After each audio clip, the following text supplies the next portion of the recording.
This timeless parable imparts valuable lessons on change, adaptability, and the importance of understanding one's essential nature.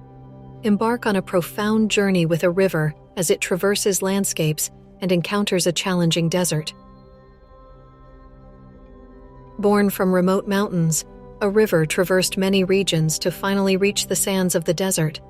It tried to overcome this obstacle, as it had done with others, but it noticed that as it flowed into the sand, its waters disappeared. However, it was convinced that it was its destiny to cross that desert, yet it couldn't.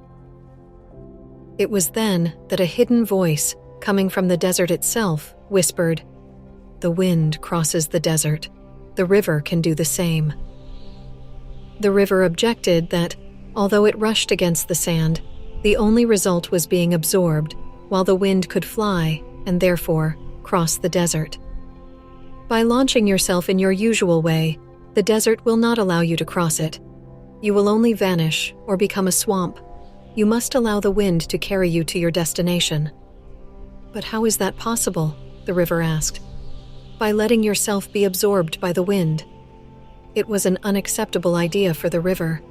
After all, it had never been absorbed before. It didn't want to lose its individuality. Once lost, how could it be sure to find it again? The sand replied, "The wind serves this purpose.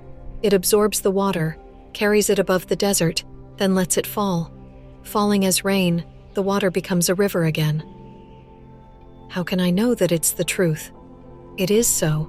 If you don't believe it, you will only become a swamp, and even for that, it will take years and years, and still, you won't be a river anymore. But can't I remain the same river? In both cases, you cannot remain the same river, replied the murmuring of the sands. The essential part of you is taken away and forms a river again. Today you bear this name because you don't know which part of you is essential. These words awakened certain echoes in the river's memory.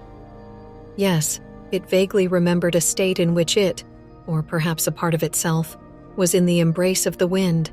It also remembered, but was it truly a memory, that this was the right thing, though not necessarily the most obvious thing to do. So the river raised its vapors toward the welcoming arms of the wind. Gently and effortlessly, the wind lifted them and carried them far away, gently releasing them as they reached the top of a very, very distant mountain.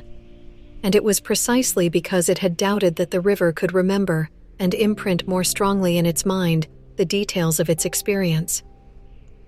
"Yes, now I know my true identity," it said to itself. The river was learning, but the sands whispered, "We know because we see it happen day after day, and because we, the sands, extend from the river to the mountain."